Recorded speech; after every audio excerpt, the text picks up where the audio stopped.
الحمد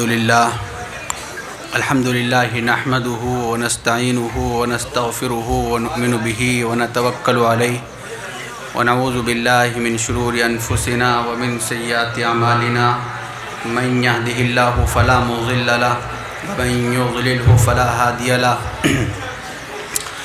ونشهد أن لا إله إلا الله وحده لا شريك له ولا نظير له ولا مثال له ولا مثل له ونشهد أن محمدًا عبده ورسوله أما بعد فقد قال الله تبارك وتعالى في القرآن المجيد أعوذ بالله من الشيطان الرجيم بسم الله الرحمن الرحيم اقرأ باسم ربك الذي خلق الإنسان من علق اقرأ وربك الأكرم الذي علم بالقلم علم الإنسان ما لم يعلم وقال في مقام آخر وعلم آدم الأسماء كلها ثم عرضهم على الملائكة فقال أنبئوني بأسماء هؤلاء إن كنتم صادقين وقال في مقام آخر الرحمن علم القرآن خلق الإنسان علمہ البیان صدق اللہ العظیم۔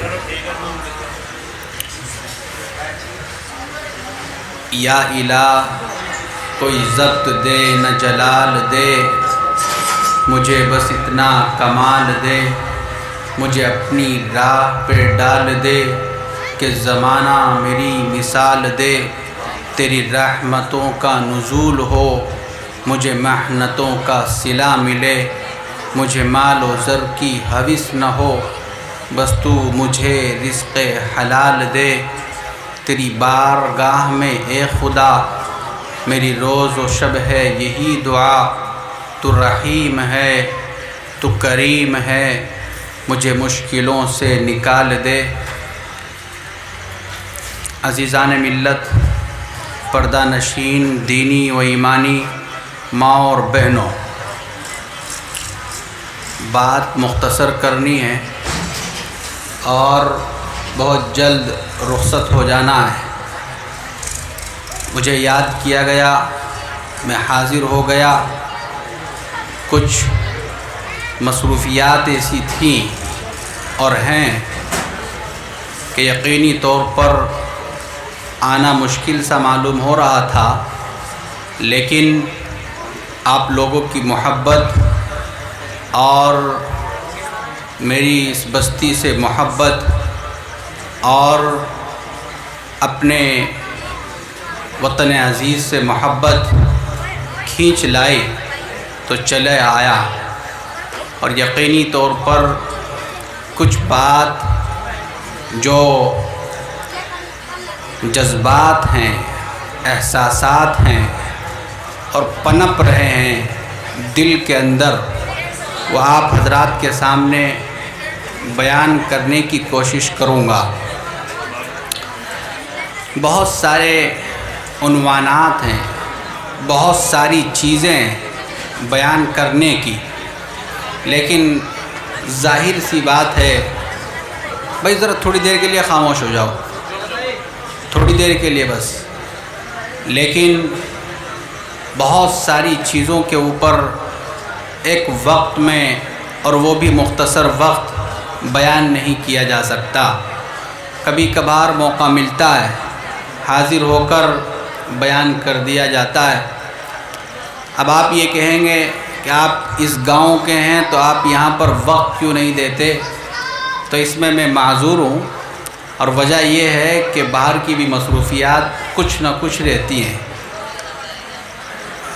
زیادہ اس لیے نہیں کہا جاتا کہ آپ لوگ یہ شکایت کرنے لگ جائیں گے کہ یہ کچھ زیادہ ایڈوانس اور باتیں کر رہا ہے، لیکن یہ سچ ہے کہ اللہ کا فضل، اس کا احسان ہے، اور آپ جیسے لوگوں کی دعاؤں کی برکت سے اللہ کچھ نہ کچھ کہیں نہ کہیں کام کراتا رہتا ہے۔ لیکن اس میں بھی شک نہیں کہ آپ کی یہ زمین بڑی زرخیز ہے اور اس کے اندر بہت سارے لوگ نکل رہے ہیں اور آپ تک اسلام کا پیغام، قرآن کا پیغام، دین کی باتیں، سچی باتیں پہنچا رہے ہیں۔ مجھ سے پہلے حضرت مولانا شوکت صاحب نے بڑے ہی خوبصورت انداز میں کچھ قیمتی باتیں آپ حضرات کے سامنے پیش کیں۔ میرے بعد بھی کچھ حضرات جو ہمارے اکابر ہیں آئیں گے اور آپ تک بات پہنچائیں گے، اور کل کو بھی آپ کو اسی دل جمعی کے ساتھ اور اسی جوش اور خروش کے ساتھ اس پروگرام کو خوبصورت بنانا ہے۔ لیکن مجھے بات بہت مختصر کر کے اپنی بات کو ختم کرنا ہے، اور بات بہت بنیادی ہے۔ بات صرف مردوں کے سننے کی نہیں ہے، بات عورتوں کے سننے کی بھی ہے۔ شاید وہ بات اگر کسی کے دل میں گھر کر جائے تو انشاءاللہ اس کے ذریعے سے بڑی تبدیلی آ سکتی ہے۔ ابھی میں نے قرآن پاک کی چند آیتیں پڑھی، اگر ان آیتوں کو سامنے رکھ کر بیان کیا جائے تو اس میں کوئی شک نہیں ہے کہ قرآن پاک کا ایک ایک لفظ، قرآن پاک کی ایک ایک آیت ایسی ہے کہ اس پر گھنٹوں بیان کیا جا سکتا ہے، الفاظ ختم ہو سکتے ہیں، زبان گنگ ہو سکتی ہے، لیکن قرآن پاک کے ایک آیت کا حق ادا نہیں ہو سکتا۔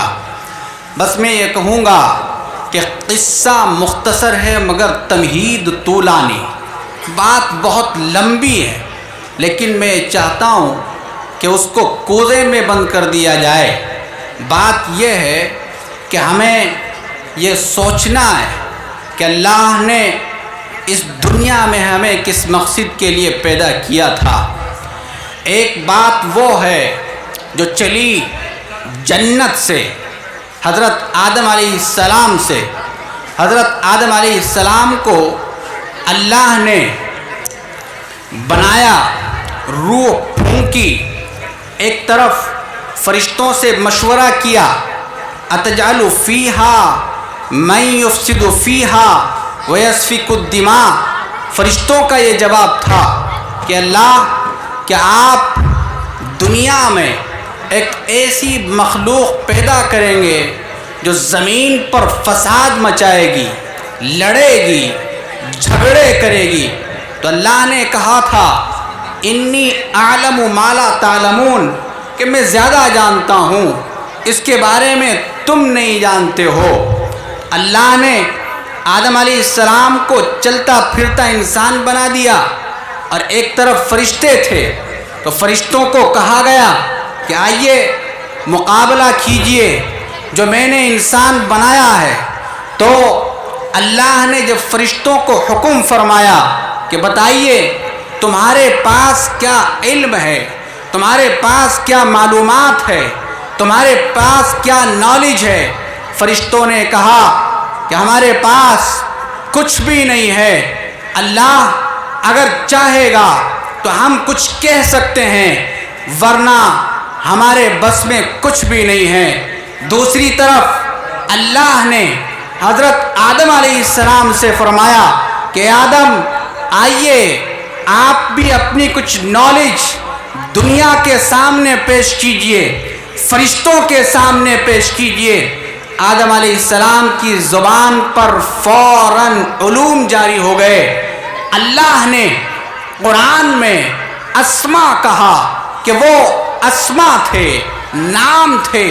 کسی مفسر نے یہ لکھ دیا کہ وہ دنیا کی چیزوں کے نام تھے، کسی نے کہہ دیا کہ وہ اللہ کے نام تھے، کسی نے کہا وہ نبیوں کے نام تھے، کسی نے کہا کچھ اور دوسری چیزوں کے نام تھے۔ لیکن جب ہم تحقیق کرتے ہیں اور کتابوں کو چھان مارتے ہیں تو پتہ یہ چلتا ہے کہ وہ علم تھا جو اللہ نے حضرت آدم علیہ السلام کو عطا کیا تھا. تو اللہ نے آدم علیہ السلام کو علم عطا کیا اور علم عطا کرنے کے بعد فرشتوں سے افضل بنا دیا. مکالمہ ہوا فرشتوں کے درمیان، آدم علیہ السلام کے درمیان، اور آدم جیت گئے فرشتوں سے. تو اللہ نے آدم علیہ السلام کو افضل بنا دیا. وجہ یہ تھی کہ ان کے پاس اللہ نے علم عطا کیا تھا، اور پھر فرشتوں کو سجدہ کرنے کا حکم دے دیا گیا. اللہ نے جب سب سے پہلے قرآن پاک نازل کرنا شروع کیا، نبی پاک علیہ السلام پر، نبی پاک علیہ السلام گئے ہیں غار حرا میں، اور غار حرا میں سب سے پہلے جو آیت نازل ہوئی وہ تھی اقرأ بسم ربک الذی خلق خلق الانسان من علق اقرأ وربک الاکرم الذی علم بالقلم علم الانسان ما لم یعلم. سب سے پہلے جبرائیل علیہ السلام نے فرمایا اقرأ، پڑھیے. چونکہ نبی پاک علیہ السلام نے کسی سے دنیا میں پڑھنا لکھنا تو سیکھا نہیں تھا، تو فرمایا ما انا بقارئ، کہ میں پڑھا ہوا نہیں ہوں. امام بخاری نے بدء الوحی میں تفصیل کے ساتھ اس حدیث کو ذکر کیا. فرمایا کہ ما انا بقارئ، میں پڑھا ہوا نہیں ہوں، یعنی میں نے دنیا میں رسمی طور پر، روایتی طور پر کسی سے لکھنا پڑھنا نہیں سیکھا ہے. تو حضرت جبرائیل علیہ السلام نے پھر فرمایا اقرأ، پڑھیے. لیکن نبی پاک علیہ السلام کا جواب یہی تھا کہ میں نے کسی سے پڑھنا لکھنا نہیں سیکھا. پھر فرمایا اقرأ بسم ربک الذی خلق، کہ پڑھیے اپنے اس پروردگار کا نام لے کر جس نے پیدا کیا. اور اللہ نے کسی ایک مخلوق کو پیدا نہیں کیا. ایسا نہیں ہے کہ اللہ نے صرف زمین کو بنا دیا ہو، ایسا نہیں ہے کہ اللہ نے صرف آسمان کو بنا دیا ہو، ایسا نہیں ہے کہ اللہ نے صرف ستاروں کو بنا دیا ہو، ایسا نہیں ہے کہ اللہ نے لہلہاتی کھیتیوں کو بنا دیا ہو، ایسا نہیں ہے کہ اللہ نے بہتے ہوئے دریاؤں کو بنا دیا ہو اور کہہ دیا ہو پیدا کیا. نہیں، بلکہ کہا کہ ہم نے ہر چیز کو پیدا کیا. جو کچھ بھی زمین سے لے کر آسمان تک ہے، ستاروں سے لے کر سیاروں تک ہے، کہکشاؤں تک ہے، زمین کی تہ سے لے کر آسمان کی بلندی تک جو کچھ بھی ہے، ہم نے ان تمام چیزوں کو پیدا کیا ہے.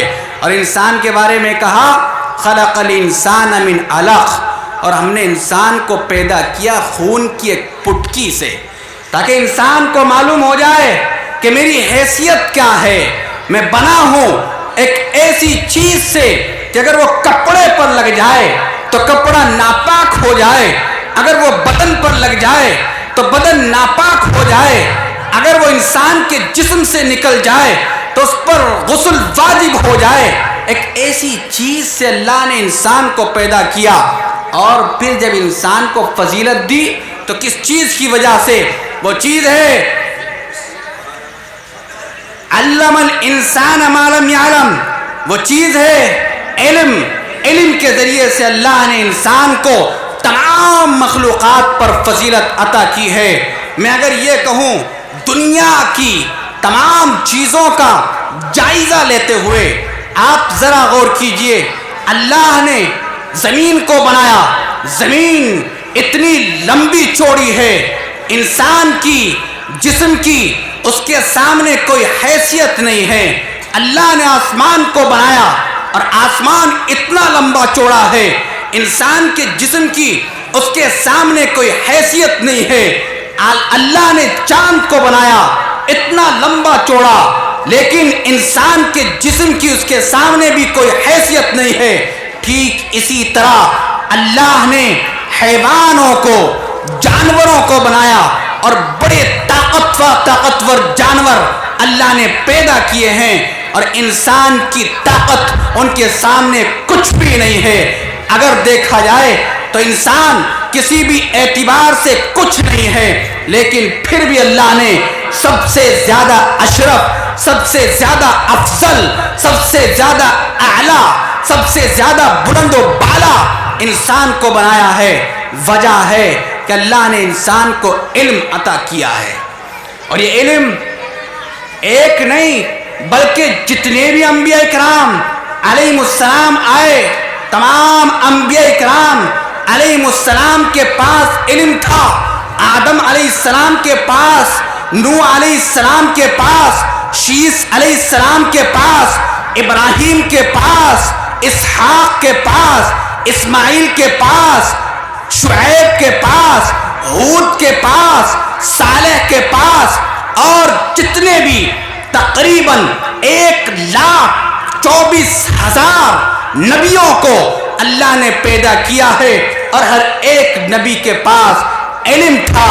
ہر ایک نبی نے کہا اپنی قوم کو جو جہالت میں تھی، تاریکی میں تھی، گمراہی میں تھی، ضلالت میں تھی، کہ آؤ نکلو علم کے راستے پر، روشنی حاصل کرو، پہچانو اللہ کو، پہچانو رسول کو، پہچانو زمین کی تمام چیزوں کو اور آسمان کی تمام چیزوں کو۔ اور قرآن آیا تو قرآن نے تو بڑی خوبصورت بات کہی اور فرمایا وَيَتَفَكَّرُونَ فِي خَلْقِ السَّمَاوَاتِ وَالْأَرْضِ، کہ تمام مخلوقات میں غور و فکر کرو، زمین میں بھی غور و فکر کرو، آسمان میں بھی غور و فکر کرو، ہر ایک چیز میں غور و فکر کرو۔ یہی نہیں بلکہ خود نبی پاک علیہ السلام نے فرمایا اللہ کی ذات میں نہیں بلکہ اللہ کی مخلوقات میں غور و فکر کرو، تاکہ تمہیں پتہ چلے کہ اللہ نے زمین کو کس لیے بنایا اور آسمان کو کس لیے بنایا۔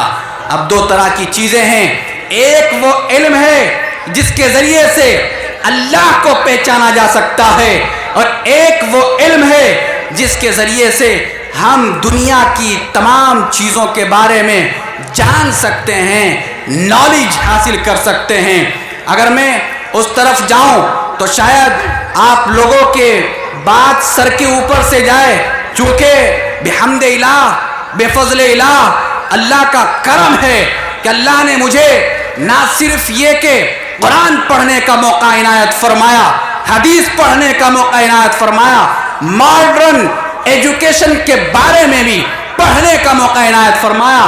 جب میں نے پڑھا فزکس کو، جب میں نے پڑھا کیمسٹری کو، جب میں نے پڑھا بایو کو، جب میں نے پڑھا پولیٹیکل سائنس کو، جب میں نے پڑھا میتھمیٹکس کو، جب میں نے پڑھا ہسٹری کو، جب میں نے پڑھا دوسری چیزوں کو کہ جو بڑے بڑے سائنٹسٹ ہوئے ہیں ان کی نظریات کو، تھیوریز کو، تو پتہ یہ چلا کہ قرآن وہ سمندر ہے کہ جس کے اندر سے وہ تمام ندیاں نکلتی ہیں کہ جہاں سے تمام دنیا کے بڑے بڑے دانشوروں کو، بڑے بڑے مفکرین کو، بڑے بڑے تھنکرز کو اور بڑے بڑے اسکالرز کو چیزیں سیکھنے کو ملتی ہیں۔ یہ قرآن پاک کا کمال ہے۔ تو اللہ نے ہمیں قرآن عطا کیا ہے، اور قرآن چھوٹے چھوٹے بچوں کے سینوں میں محفوظ ہے۔ اس قرآن کا ہمیں فائدہ اٹھانا چاہیے، اور یہ جو ہمیں علم دے رہا ہے، یہ ہمیں جو شعلہ جوالا دے رہا ہے، اس سے جو روشنی مل رہی ہے وہ اپنی سوسائٹی میں، اپنے معاشرے میں ہمیں پھیلانی چاہیے۔ لیکن سب کچھ ہونے کے باوجود جب ہم اپنے گھروں میں اپنی ماؤں کو، بہنوں کو، بیٹیوں کو، باپوں کو، اولادوں کو، بچوں کو، نسلوں کو دیکھتے ہیں تو پتہ یہ چلتا ہے کہ کورے کے کورے ہیں، جہاں سے چلے تھے وہیں پر ہیں۔ اور اللہ رحم فرمائے، جب میں بہت ڈیپلی، بہت نیچے آ کر دیکھتا ہوں اپنے گھر میں یا اپنے گھر کے باہر، تو پتہ یہ چلتا ہے کہ ہمارے پاس صرف نام کا اسلام ہے، ہمارے پاس صرف نام کا علم ہے، لیکن جس علم کی وجہ سے ہمارے گھروں میں روشنی ہونی چاہیے تھی وہ ہمیں حاصل نہیں ہو رہی ہے۔ کیا ہم نہیں دیکھتے کہ ہمارے گھروں کے اندر لڑائیاں ہیں، محبت بھرے الفاظ نہیں ہیں، صرف نفرت ہی نفرت ہے، صرف گالیاں ہی گالیاں ہیں، پڑوسی پریشان ہے، بڑا پریشان ہے، چھوٹا پریشان ہے، بیوی پریشان ہے، بچے پریشان ہے، باپ پریشان ہے، اولاد پریشان ہے، استاد پریشان ہے، اور اس سے طالب علم پریشان ہے، ہر ایک دوسرے سے پریشان ہے۔ کیا انسان اس لیے پیدا کیا گیا تھا؟ کیا اللہ نے جو علم عطا کیا تھا وہ اس لیے عطا کیا تھا کہ ہم اس کو حاصل کریں اور اپنے باپ تک نہ پہنچائیں، اپنی ماں کو نہ بتائیں، اپنی بہن کو نہ سمجھائیں، اپنے بچوں کو نہ بتائیں؟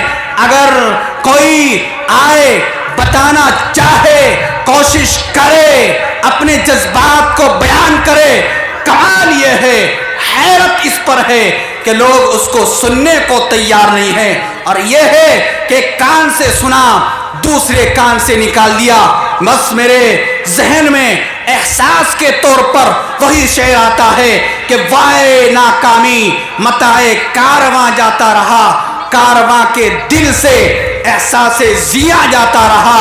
ہم نے کیا کیا؟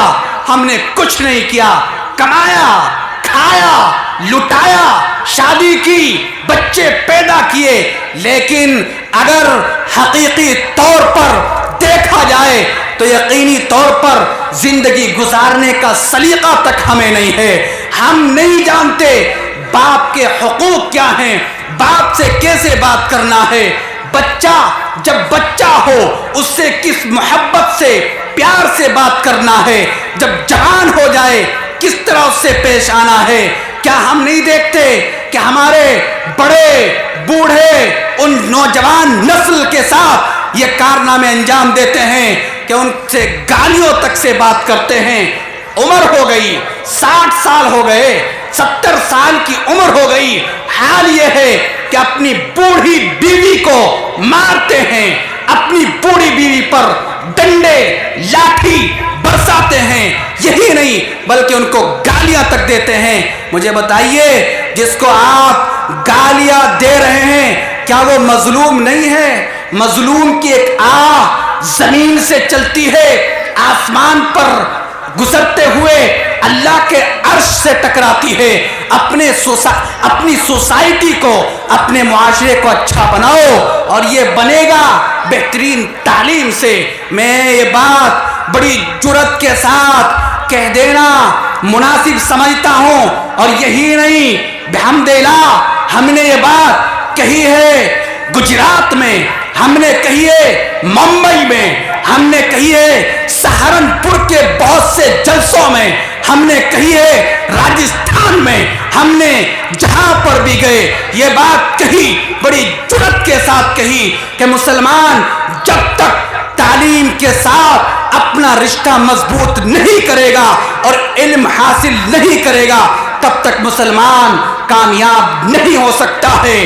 آپ کچھ بھی کر لیجئے، آپ اپنے بچوں کو پیٹ کاٹ کاٹ کر کھلا دیجئے، لیکن اگر آپ نے ان کو تعلیم نہ دی تو یقینی طور پر آپ نے ان کے ساتھ بے وفائی کی۔ یہ ایسا گناہ ہے جس کی سزا انسان کو دنیا میں بھی ملتی ہے اور آخرت میں بھی ملے گی۔ یہ بات بھی کہہ دوں اور بڑی جرأت کے ساتھ کہہ دوں، شاید یہ بات بری لگے، ہم نے کیا کیا؟